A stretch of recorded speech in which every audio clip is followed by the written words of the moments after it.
CM ஒரு request, bed பாட்டில்ஸ்ல ஒவ்வொரு டேபிள்லயுமே bottles நீங்க வந்து குடி தண்ணீர் வச்சிடலாம். அந்நியார் அவர் ஒரு நல்ல கருத்தை இங்கே சொல்லியிருக்கிறார்கள். அந்த கருத்து ஏற்புடையது அல்ல என்பதை நான் தெரிவித்துக் கொள்ள கடமைப்பட்டிருக்கிறேன். என்ற கோபம் வந்தால் தண்ணி பள்ளி கொண்டிருக்க வாய்ப்பு இருக்கிறது. இது மாதிரி கொடுக்கறது வந்து ஒன்லி கிளீன்லினஸ் ஒண்ணு. அவை பணியாளர்களுக்கு நிறைய வேலை இருக்கு. ஒவ்வொரு டேபிளா அவங்க தவழ்ந்து வந்து கொடுக்கறது நமக்கே பாக்குறதுக்கு ஒரு மாதிரி இருக்கு. சோ சிஎம் ஒரு ரெக்வெஸ்ட், பெட் பாட்டில்ஸ்ல ஒவ்வொரு டேபிள்லயுமே பாட்டில்ஸ் நீங்க வந்து குடி தண்ணீர் வச்சிடலாம். குடிச்சிட்டு அவங்கவுங்க இடத்துல அவங்கவுங்க வச்சிட போறாங்க. இதனால கவர்மெண்ட்டுக்கு எக்ஸ்ட்ரா செலவும் ஒன்னும் வரப்போறது இல்ல. அவங்கவுங்க இடத்துல வச்சிடலாம் அப்படின்ற என் கருத்தை நான் சொல்றேன். ஏன்னா இது வந்து டம்ளர்ல கொடுக்கறதும் அது மறுபடியும் கேட்கறதும் அவங்க வருவதும் அவங்களுக்கு நிறைய பணிகள்.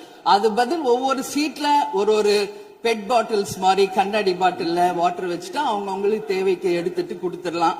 சோ இது பிறந்த நாள்ல வந்து முதலமைச்சருக்கு ஒரு கோரிக்கை வைக்கிறேன். அதுக்கு நாம நெகிழியில வேண்டாம், பிளாஸ்டிக் பாட்டில்ஸ் நம்ம வந்து அலோவ் பண்ண வேண்டாம், கண்ணாடி பாட்டில்ல நம்ம வைக்கலாம். மாண்புமிகு பேரவைத் தலைவர் அவர்களே, அந்நியார் அவர் ஒரு நல்ல கருத்தை இங்கே சொல்லியிருக்கிறார்கள். அந்த கருத்து ஏற்புடையது அல்ல என்பதை நான் தெரிவித்துக் கொள்ள கடமைப்பட்டிருக்கிறேன். என்ற கோபம் வந்தால் தண்ணி பள்ளி கொண்டிருக்க வாய்ப்பு இருக்கிறது.